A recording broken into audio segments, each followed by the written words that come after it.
Thanks as always to our sponsor, Kyndryl, who run and reimagine the technology systems that drive advantage for the world's leading businesses.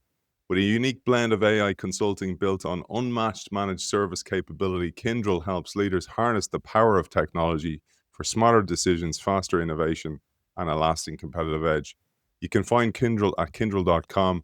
And don't forget, you can also find Kyndryl Institute, where they have a wealth of brilliant knowledge and information at kyndryl.com/institute. Welcome back, and thank you for the brilliant feedback on this book, Productive Failure. I'm delighted to have back with us the author of Productive Failure, Manu Kapur. You're very welcome back. Thank you. Lovely to be back. And I have a copy up for grabs. Don't forget, just sign up to our Substack and you can be in the hat to win a copy. And we've already given away copy 1 of the book. It's a brilliant read. I want to get stuck in because we have very little time with our guest today. We want to touch on the 4 A's, which is the science behind productive failure. But before we did that, I wanted to share the idea of the basic knowledge fallacy. I thought this was really important for many of us who need to unlearn and relearn in today's volatile business economy. Thanks, Aidan. So the basic knowledge fallacy is actually something so intuitive, something so counterintuitive, rather. So what we found in our, so I'll start with what we found in our experiments and then explain what the basic knowledge fallacy is all about. So basically, when we compared productive failure to direct instruction, we looked at, okay, how did students in our case, how well did they achieve basic foundational knowledge? But we also studied how well they understood the concepts that they're trying to understand, that we were targeting. And then we also measured how flexible were they in adapting and transferring those concepts to new situations. So we call that transfer. And we found that for both productive failure and direct instruction, both groups of students are equally good and highly effective in developing basic knowledge fluency on the concept that was being taught. But where the differences arose were in in the depth of the understanding of the why the way it is formulated the way it is, right? And like I said, your ability to transfer that, solve novel problems to solve a more advanced problem. So, and people think, and teachers and parents, and I used to think like that as well, that, when it comes to knowledge, maybe it doesn't matter how you acquire basic knowledge. That just needs to be given. The higher level problem solving and understanding and transfer can be built on top of. Once you have the basics, you can build the more complex, more advanced reasoning on top. But what we started finding in our experiments was, here you have 2 groups of students who are equally good at basic knowledge, but they understand that very knowledge in very different ways, and their ability to apply that knowledge to novel contexts is also very different. So what this is telling us, that you can't just simply give the basic knowledge. How you learn that basic knowledge actually influences how well you understand it and how well you transfer it. So it may appear that the learning path does not matter if you just look at the basic knowledge fluency, but if you start probing other variables like understanding and transfer, you find out, actually the trick was in how you learned the basics in the first place. And I think that's the thing that most people find really counterintuitive. And it explains why so many of us will get through our exams for whatever our exam is when you're 18, 17, 18 across your different countries, and then forget it a week later, and definitely a year later. You won't retain any of that knowledge, but it's almost like you've inhaled it long enough to get through that period of time, but it hasn't stuck at all. Yeah. And sticking is the minimum criteria, right? You have to understand it. Even if it gets stuck, you still don't understand it deeply enough. I think that's the point, that even when it gets stuck, it's not depth. There's no depth to it. I think, as you were training to be a professional football player and I went through the same experience, I think one of the biggest things for me was, if you're going to do this, do it right. And if you're going to go to the training session, if you're going to go to the gym, you may as well do it right, because then you have no regrets about it. And when I look back at the amount of time we spend learning, unwillingly for so many people, but you're there anyway, And to not do it right is just, it feels like torture to me, to know that there could have been a better way where this knowledge could have stuck. You could have built on that knowledge over time. And let's just share before we get into awareness, the contrast between direct instruction and discovery learning, and also the empathy. I mean, it's so difficult for, say, a teacher who wants to bring in discovery learning, but they have a curriculum to stick to. And there's that paradox, or that fight in themselves even. Maybe they know it's wrong or it's not working as well, but it's very hard to change the whole curricula. Yeah, so discovery learning is this idea that, learners should be able to figure things out by themselves. Give them enough time and resources. They should come up with their own solutions. They should come up with their own ideas and lead to the correct canonical conceptions as well. And that never happened. It's very hard for learners, and the experimental data is very clear that this pure discovery, we call this pure discovery, where there's no facilitation, there is no support, just the learner is alone with the problem and they have a go at it. So when studies have compared pure problem solving, a pure discovery with direct instruction, which is the idea that, if you don't know something, let me tell you exactly what it is. Let me show you examples, explain it to you. And once you've learned it, then you get a chance to solve problems using that thing that you've learned. So you can see how these two are diametrically opposite. Here you have just pure problem solving, no facilitation, no expert, go figure it out. And this is where very expert led, let me tell you exactly what it is, and then you go solve. And when you compare these two, the results are very clearly in favor of direct instruction. And so against this body of literature, I started to think about productive failure, which is basically, in a way, combines the best of both the worlds. It doesn't do pure discovery. We do design problem-solving activities that we don't just say, go figure out, but we design them in ways that students feel they're intuitive, that they can generate multiple solutions and representations, yet they don't get to the correct answer. So I call it very constrained, failure-based discovery, right? In a safe space, as I said, with the right set of expectation. And then the teacher comes in with the instruction to build on that, on what they did in the first phase, in the generation phase. And that's how the failure becomes productive. So you take a debate, which is on the extremes, and you say, well, basically take the best of discovery, curate it, constrain it in a way that's relevant, what you're going to learn. And if you can do that, then you bring the instruction to tie in with what the novice or the student does. And when you take these two together and you align them well, that's what makes it even more powerful than either of those two. And that's exactly what the failure does.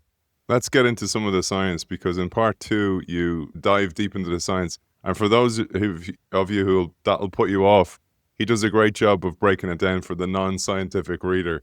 But to tee it up, you say in the book, failure made students or learners aware of who they were and what they really wanted.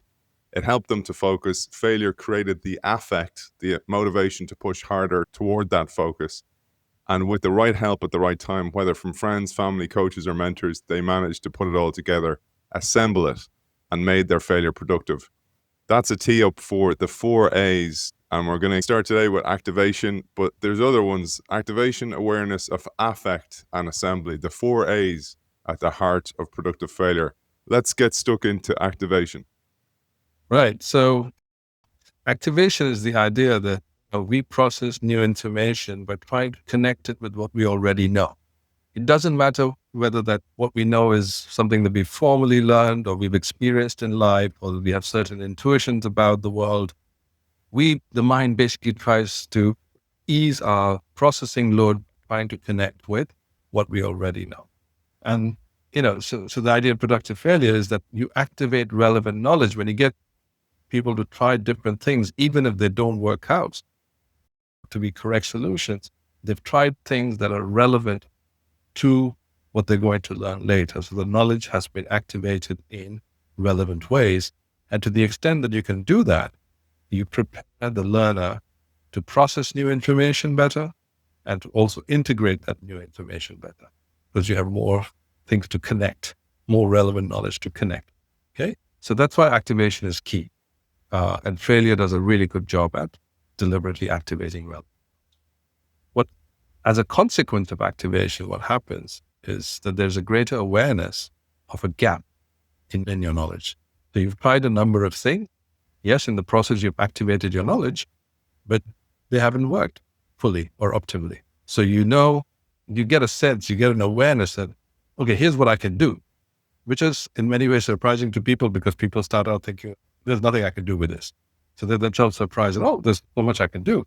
But there's then awareness that, oh, what I can do, and what I need to do, there's a bit of a gap. And there's an awareness that, oh, I tried something, it didn't work. There's a gap between what I have, what I know, and what I need to know. And that awareness itself is a really powerful mechanism because activation and awareness together sets up affect. Like logically as human beings, once you're aware, when you've tried something and it didn't work and you're aware there's a gap, you want to close that gap.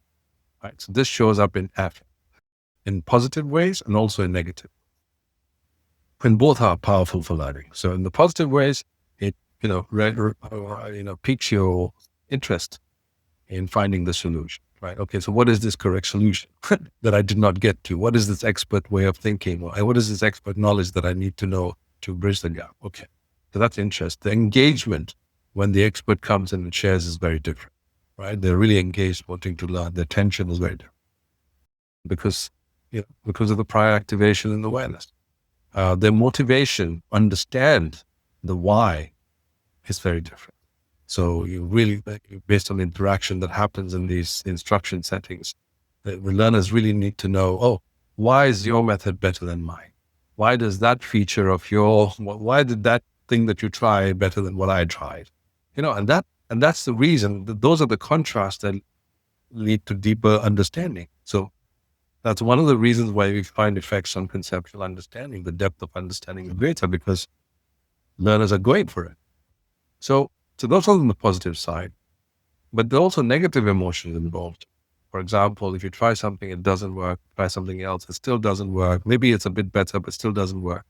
Over time, this can get frustrating. It's very normal to be frustrated. It's very normal to have some negative emotions. Oh, I'm not getting it. This is, so, and we found that, not all positive emotions are positively correlated with learning, and not all negative emotions are negatively correlated with learning.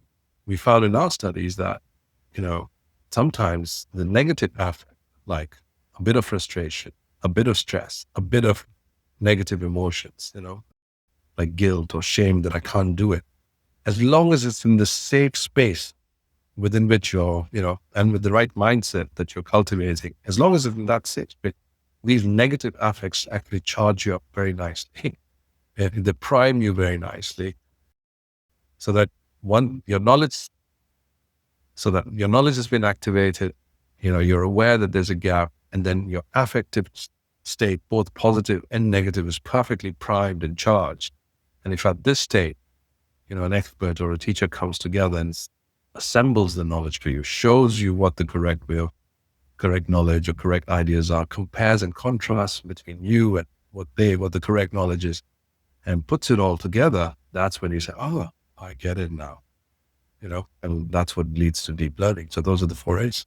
Let's get into a little bit into some of them and the brilliant studies that you share. I loved the 1978 study of Karen Booth and the box versus variable throw, which makes total sense in retrospect. But when you think about so many amateur coaches or leaders in organizations, that many of us have got to the positions we're in through box practice in the education system versus a variable practice. And I suppose this is really what the essence of productive failure is.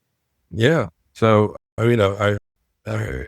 those studies were in motor learning, but this idea of variability in initial learning is quite key because variability forces you to adapt, and adaptation leads to learning, because you're constantly changing and adapting to what you learn. So, as you mentioned of coaches, right? If you're a basketball coach or something like that, and you want to teach your students or your players free throws from the standard kind of distance right in front of the board, then yeah, an amateur coach might say, okay, well, that's the testing condition. You practice from there, and you practice until you start getting it right. So everybody practices from that one free spot, and they get the free throws. Another, a more professional or more experienced coach may say, yeah, that's ultimately the goal, but I want you to get to that goal. I want you to practice around the day, and so you get practiced from different. And the idea behind variable practice is counterintuitive, because if you learn by varying the angle, the distance, the effort, and everything, versus where you just practice for one spot where everything is the same, you're learning different things. Yeah. In one case, it's practice makes perfect. You're honing on one set of parameters.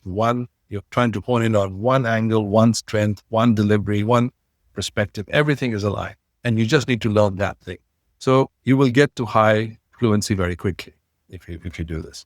Whereas if you're constantly changing the angle, the perception, the strengths, everything by going around, you are actually adapting all the time. That means you're learning how to coordinate different angles with different perspectives, or with different strengths, with different deliveries, and so on and so forth.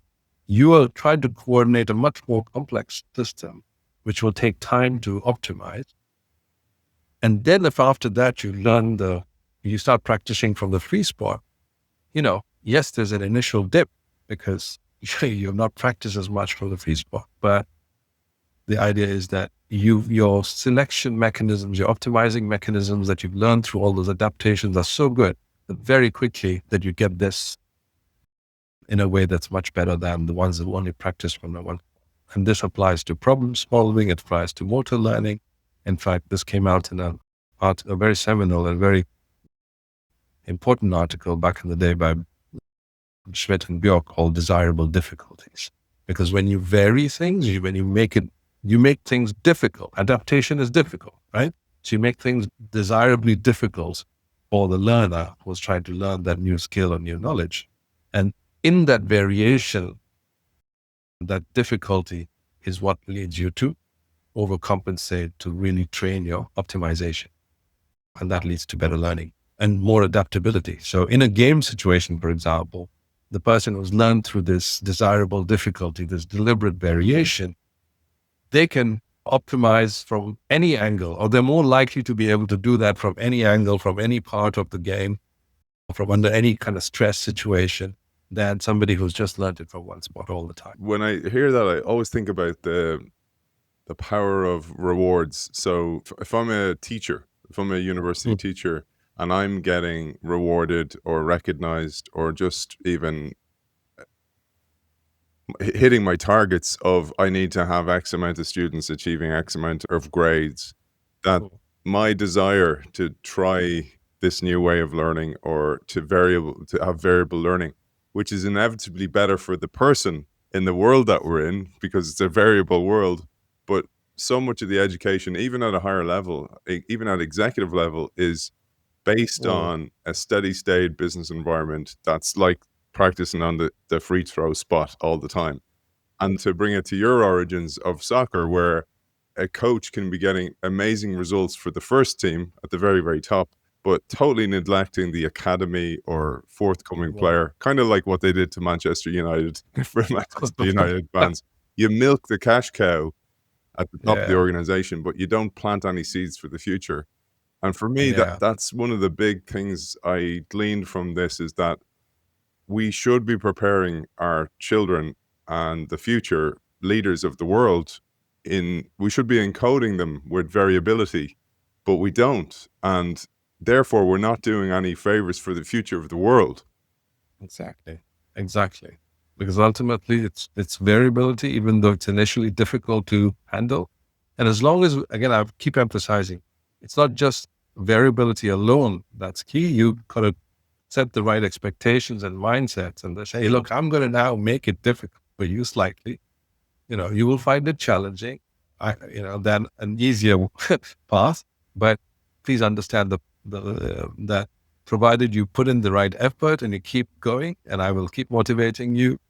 Don't worry about getting to the success very quickly. The important thing is optimizing the complex system. That's where you learn. I think setting those mindsets and providing that safe space for people to have the runway to grow, to develop those capabilities, and then designing the desirable difficulties or variability. That's both need to be done.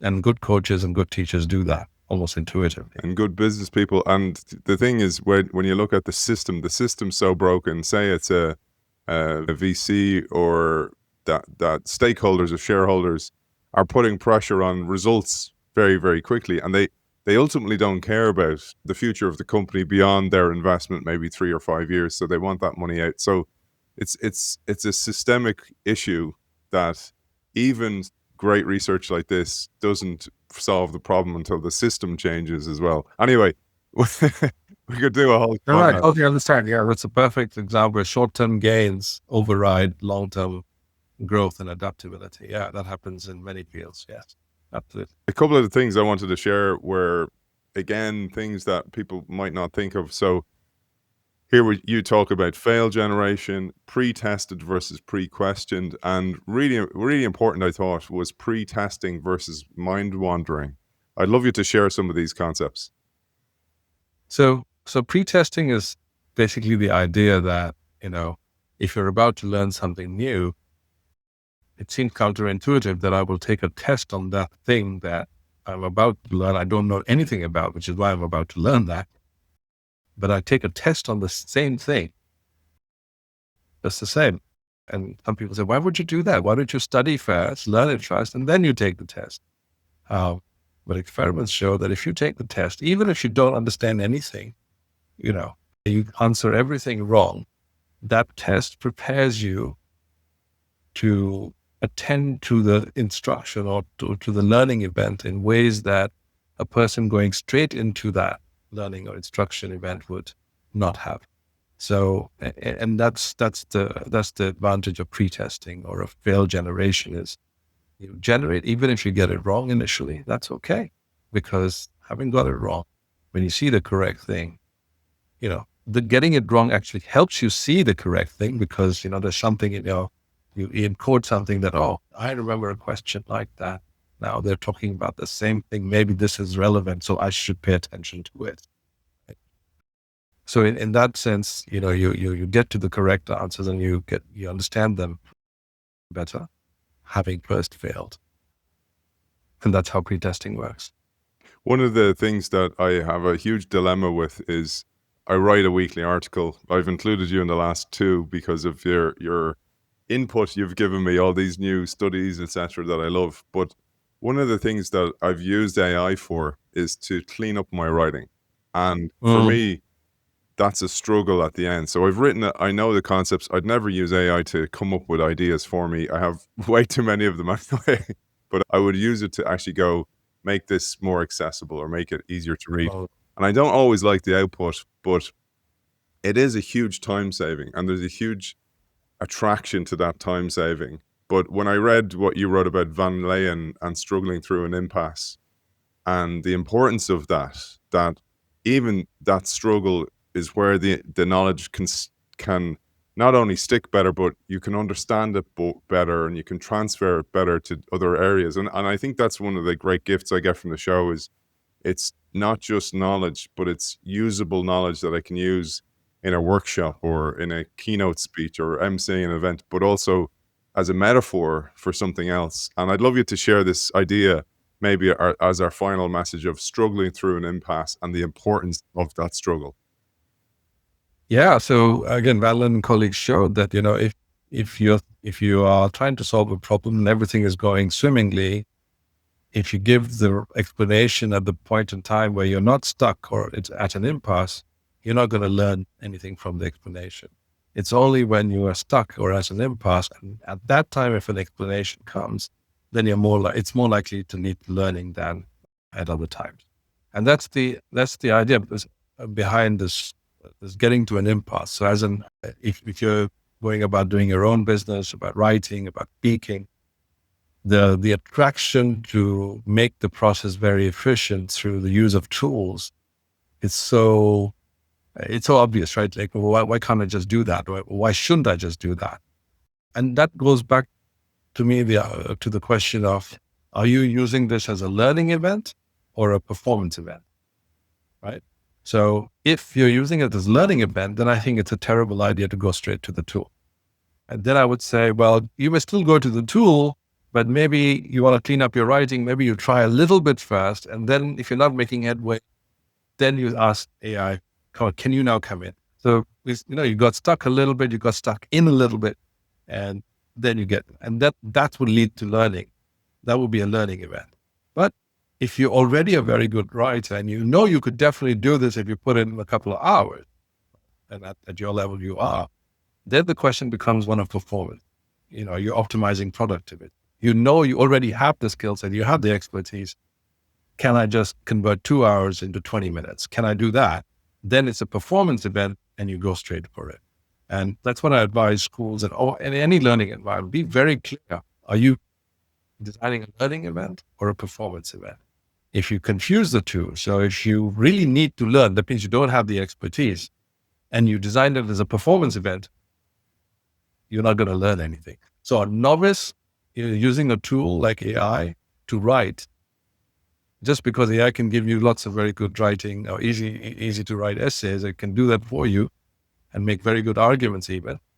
Well, yes, you can perform well, but you're not going to learn how to write. You will never, because the writing is being done by that. So that's where people conflate learning with performance. Whereas for novices, if it's important to learn, well, then they need to put in the effort. Brilliant. For experts, if it's important to perform, then that's okay. You can optimize your productivity using tools. You've made me feel better, man. So last question, and we'll leave this audience. I know you have to head off. Manu's kindly fit us in here despite his busy schedule. Let's leave our audience with one cognitive reflection test, and anybody who emails this into me will be the winner. But try not to cheat, because you have to go through the struggle. Okay. All right. So here it goes. You've got to answer this question as quickly as possible. The first thing that comes to your mind. If 5 people paint 5 walls in 5 days, how many days would it take 10 people to paint 10 walls? That's over to you, and we'll answer that next day. For those who got this far in the episode, I have a final little quote here from Manu that I just love to finish today's show. Productive failure's true power is unleashed when we internalize it as a way of thinking, knowing, and being in this world, helping us seek, design, and harness the other side of failure on a regular basis until it becomes part of us in everything we do, and perhaps it ultimately becomes us. Beautiful. Author of Productive Failure, Manu Kapur. Thank you for joining us for part 2. Thank you, Aidan. Looking forward to more. Thanks again to our sponsor, Kyndryl, who make all of this possible. Beautiful sign here behind me on the shelf. Kyndryl runs and reimagines the technology systems that drive advantage for the world's leading businesses with a unique blend of AI-powered consulting built on unmatched managed service capability.